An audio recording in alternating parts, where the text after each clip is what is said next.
Bienvenue, mon frère, ma sœur, toi qui viens d'entrer dans cet espace de lumière et de réflexion profonde. Ici, nous parlons de l'âme, de la foi, de l'amour d'Allah et des mystères qui touchent ton cœur. Si tu veux voyager à travers des histoires inspirantes, des rappels qui éveillent l'esprit et des messages qui renforcent ton lien avec ton Créateur, alors tu es au bon endroit. Index vers pointant vers la droite blanc, abonne-toi dès maintenant et rejoins cette famille grandissante, afin de ne manquer aucun rappel qui pourrait transformer ta vie. Car chaque nuit ici est pour toi, et chaque instant est une invitation à te rapprocher d'Allah. Bienvenue à toi, et que cette chaîne soit pour toi une source de paix et de lumière. Il y a des blessures que personne ne peut voir.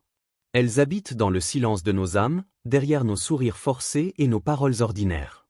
Lorsque tu perds quelque chose de précieux, une personne, une situation, une stabilité, le monde devient lourd. Chaque souffle est une montagne, chaque souvenir une lame. Tu marches, mais ton cœur ne suit plus. Tu pries, mais tes larmes semblent ne jamais s'arrêter. Tu souris aux autres, mais en toi, tout se brise. Pourtant, Allah, dans sa sagesse infinie, n'abandonne jamais une âme à son fardeau. Quand il prépare à te rendre ce que tu as perdu, il commence d'une manière invisible, subtile, presque imperceptible. Il dépose dans ton cœur une sérénité que toi-même tu ne peux expliquer. Ce n'est pas le retour de ce que tu as perdu qui vient d'abord, c'est le retour de ton équilibre intérieur. Car sans la paix, même le plus grand des cadeaux reste vide. Alors, Allah guérit ton cœur avant même de guérir ta situation. Livre ouvert, Allah dit. C'est lui qui a fait descendre la quiétude dans les cœurs des croyants, afin qu'ils augmentent encore en foi avec leur foi. Al-Fath 48:4. Cette quiétude n'est pas l'absence de douleur. Elle est une lumière déposée au milieu de la douleur. Elle est comme une lampe dans une nuit encore sombre, mais qui annonce que l'aube approche. Imagine un instant, tu es dans une chambre silencieuse, seul avec tes pensées. La veille encore, tu pleurais en te demandant comment continuer. Et soudain, au lever du fajr, alors que tu poses ton front sur le tapis de prière, quelque chose change. Ce n'est pas la réalité extérieure qui s'est transformée. Ton mari n'est pas revenu, ton enfant n'a pas ressuscité, ton travail n'a pas encore réapparu. Mais ton cœur, lui, n'est plus le même. Le poids est plus léger. L'air K2 inspires NET Grace Plus. C'est exactement ce qu'a vécu cette femme qui avait perdu son mari dans un accident brutal. Pendant des semaines, la maison résonnait de silence, chaque objet lui rappelait l'absence, chaque nuit l'enveloppait de larmes. Mais un matin, au moment du fajr, elle s'est agenouillée avec les yeux encore rouges. Et là, au milieu de son invocation, une paix étrange est descendue dans son cœur. Comme si quelqu'un lui avait murmuré, « Patiente, le temps de ma justice arrive. » Ce moment est un signe puissant. Parce que personne d'autre ne peut le provoquer.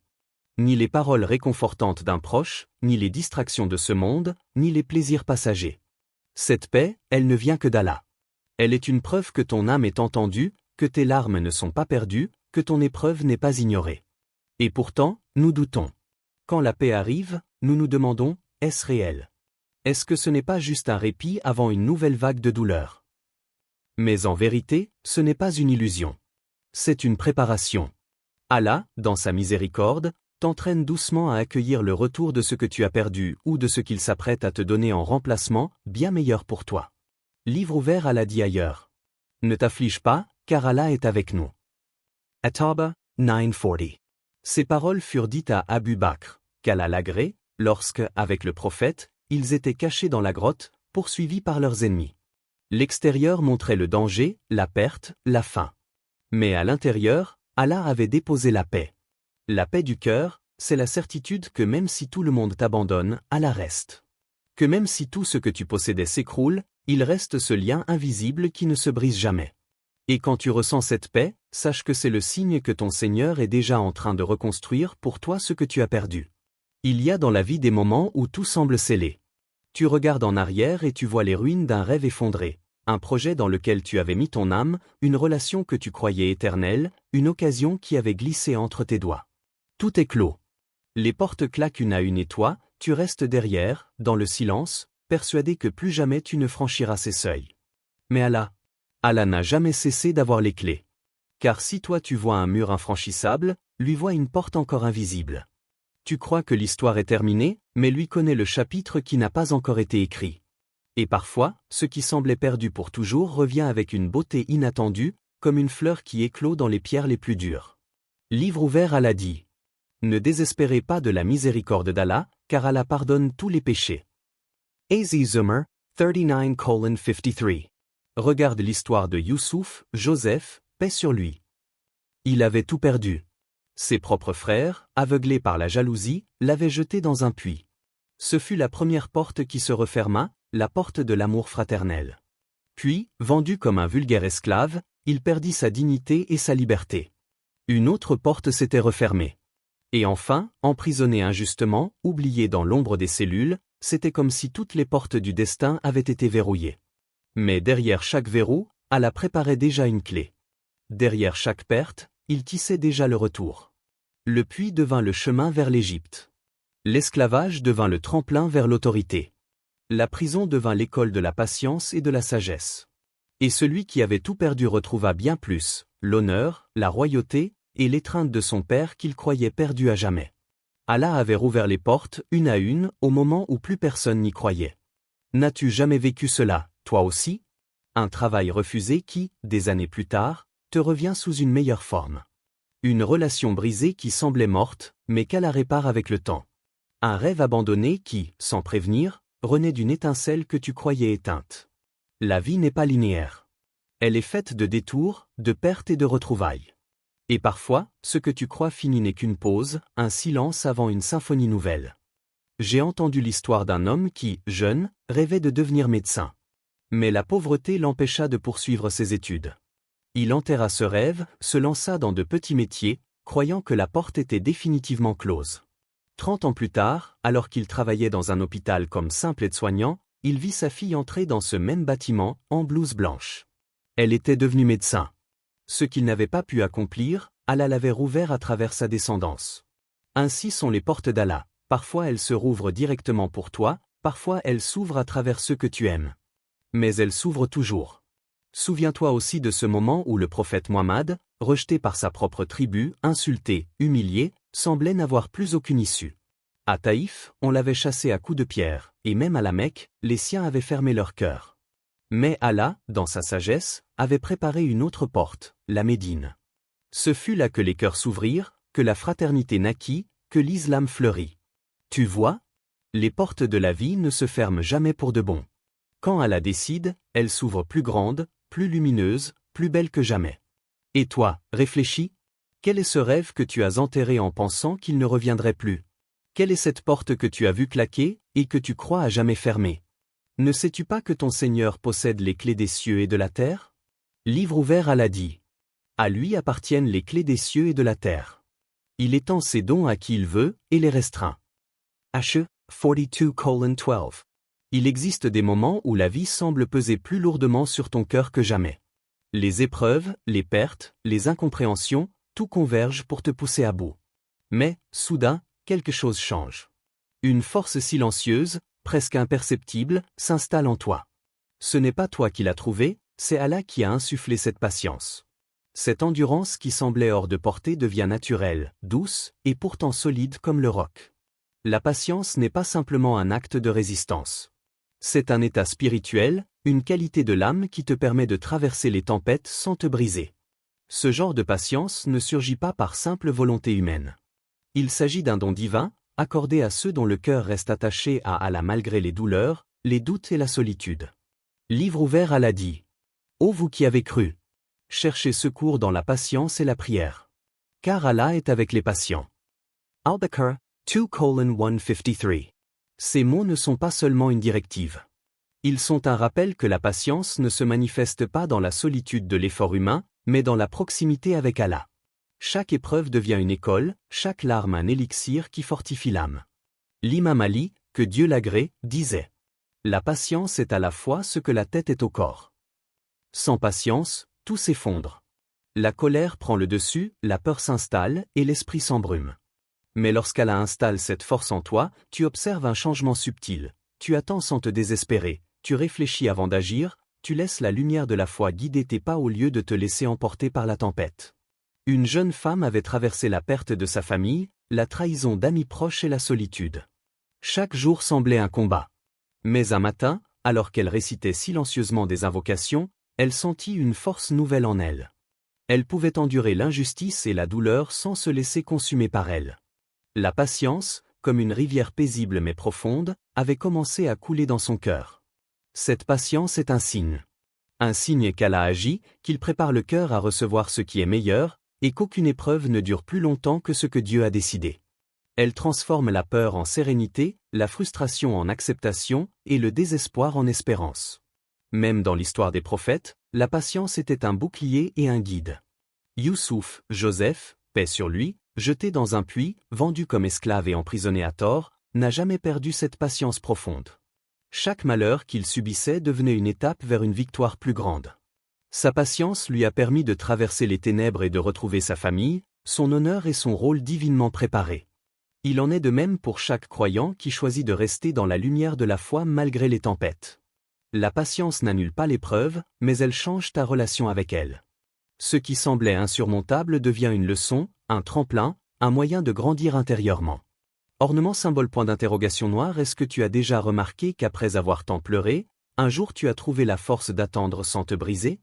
La patience conférée par Allah ne se limite pas à l'endurance silencieuse.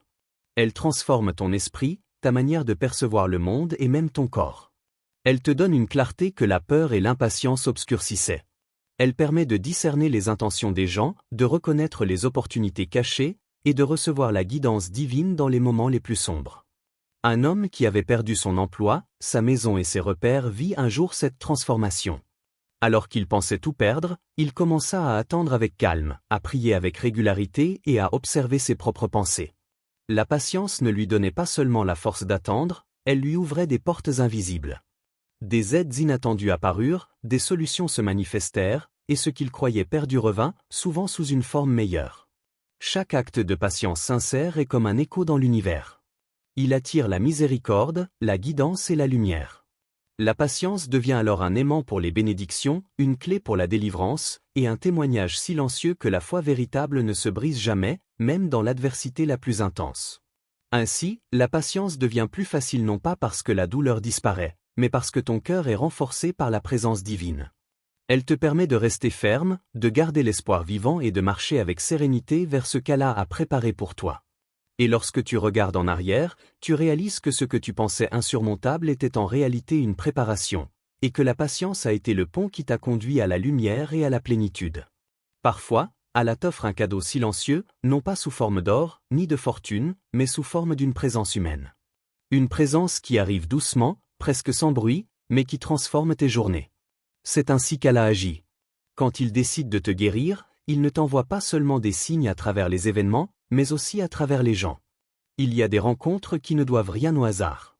Tu peux croiser 1000 visages dans une foule sans qu'aucun ne marque ton âme. Mais soudain, un jour, tu rencontres une personne qui devient une clé. Une clé qui ouvre ton cœur, qui apaise ta douleur, qui remplace une perte que tu croyais irréparable. Livre ouvert, Allah dit. Et nous avons fait de vous des peuples et des tribus, pour que vous vous connaissiez. Al-Hujurat, 49, 13. Ces mots ne parlent pas seulement de diversité, mais aussi d'un mystère. Derrière chaque rencontre, il y a une sagesse. Allah a voulu que certaines âmes se croisent, que certaines histoires s'enlacent, et que certains destins se complètent.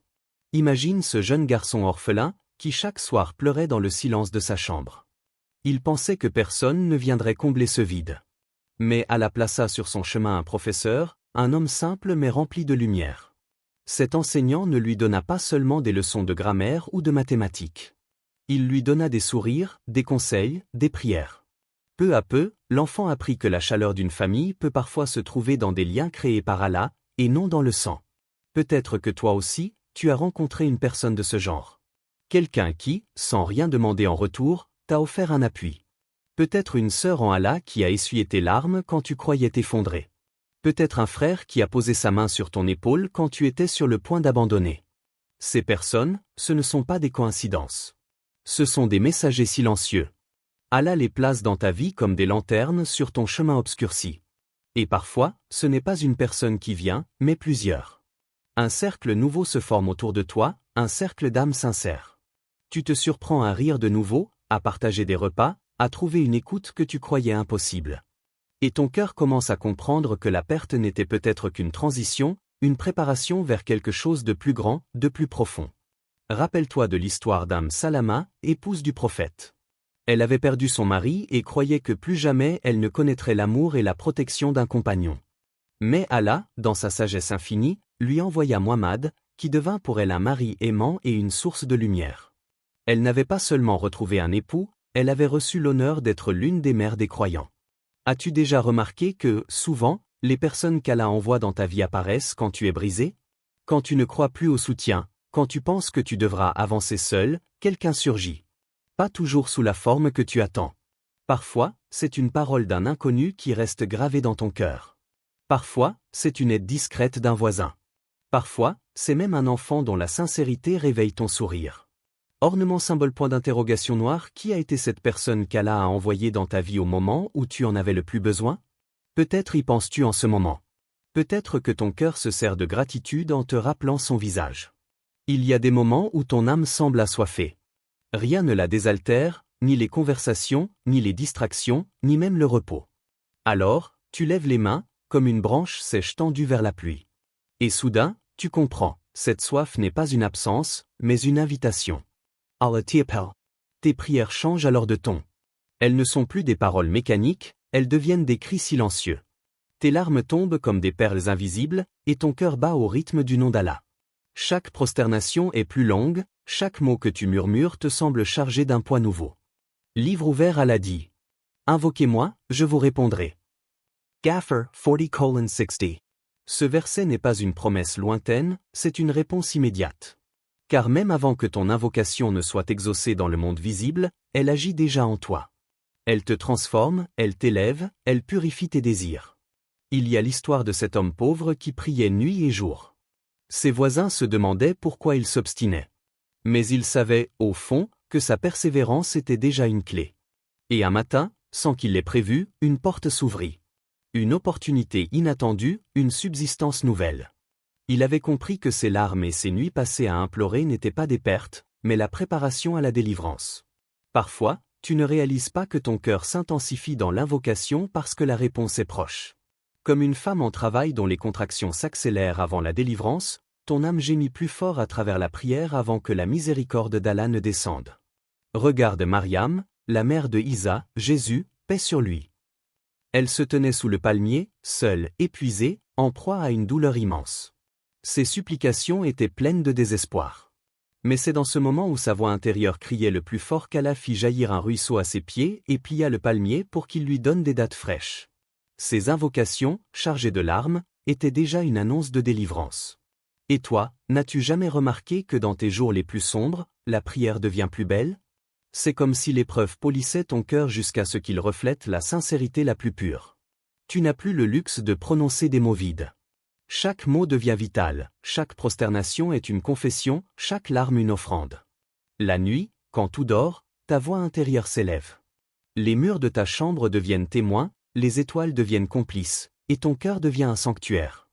Dans le silence, tu sens que quelqu'un t'écoute vraiment. Et cet apaisement mystérieux, n'est-ce pas déjà une réponse? Les maîtres spirituels disent que l'invocation est en elle-même un signe d'amour divin. Car si Allah ne voulait pas t'écouter, il n'aurait pas mis en toi ce besoin ardent de l'appeler.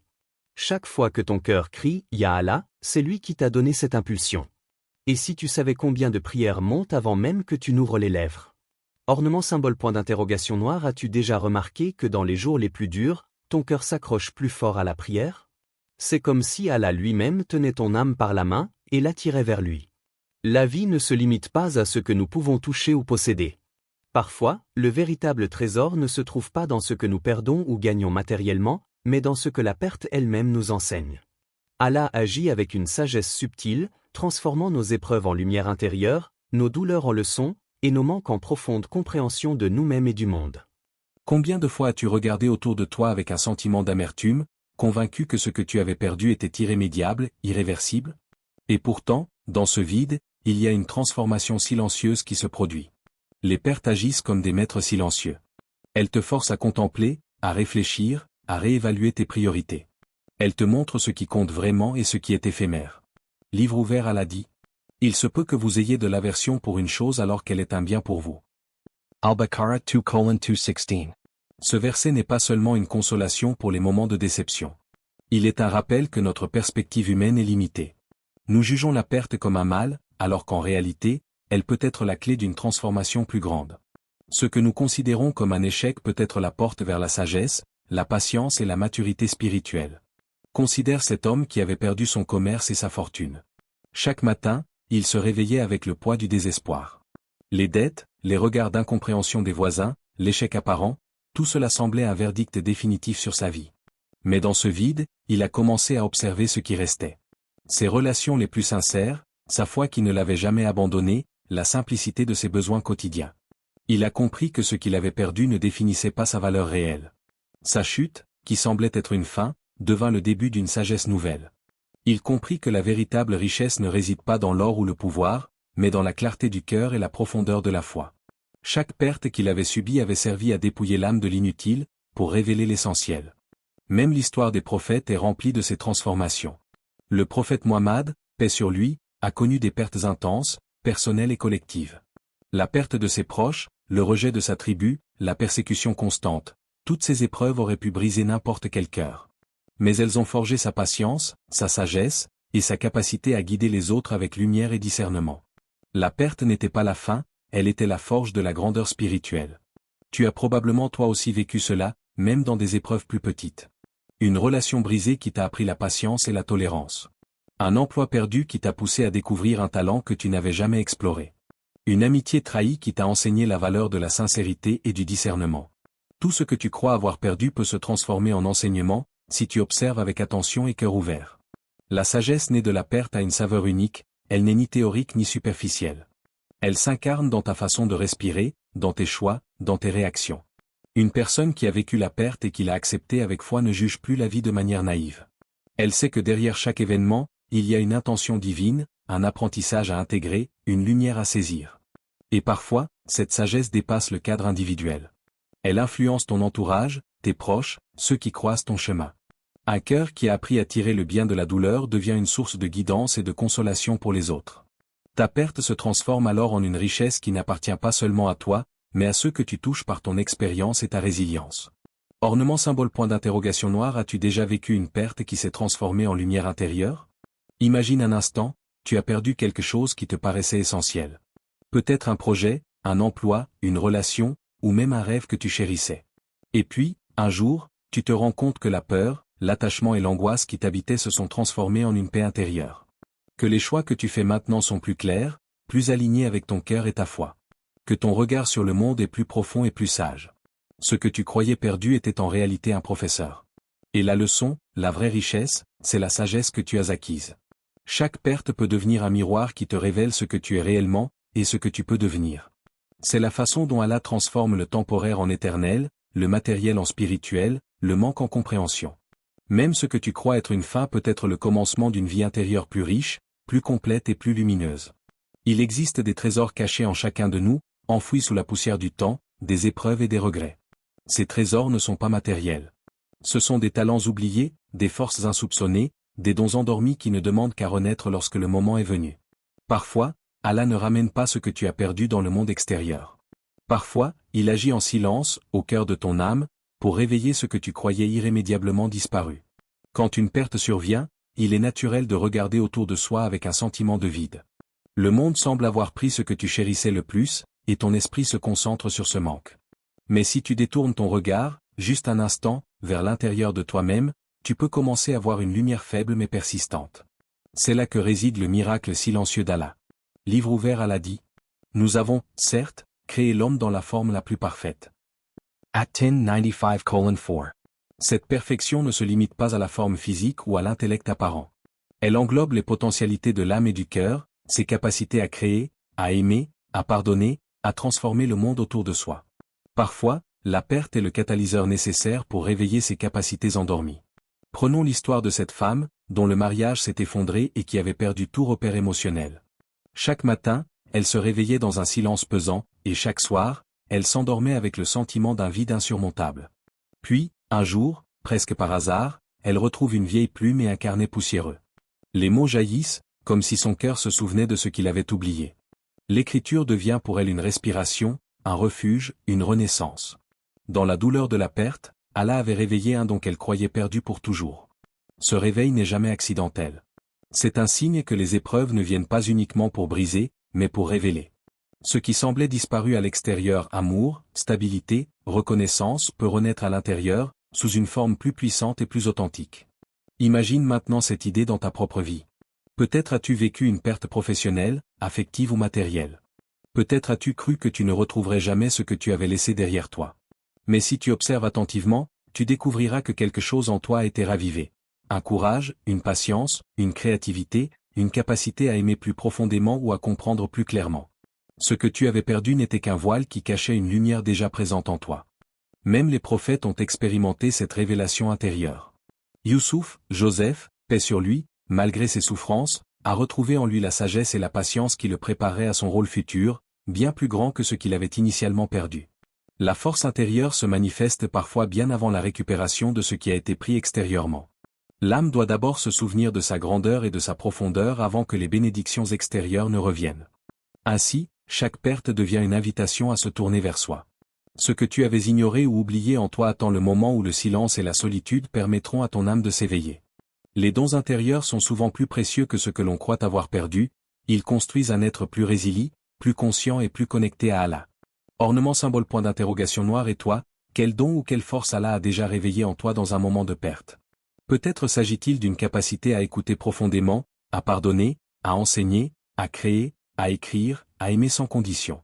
Peut-être est-ce un courage silencieux qui t'a permis de traverser des tempêtes que tu croyais impossibles à affronter. Ou peut-être est-ce cette clarté nouvelle, cette compréhension que rien n'est jamais définitivement perdu, car tout repose dans la guidance d'Allah et dans la lumière qu'il dépose au plus profond de ton cœur. Chaque épreuve est donc une opportunité déguisée, un miroir révélant ce qui était déjà là. La perte extérieure devient un catalyseur pour la découverte intérieure. Et dans ce processus, tu réalises que ce qui a été réveillé en toi est peut-être même plus précieux que ce que tu avais cru perdre.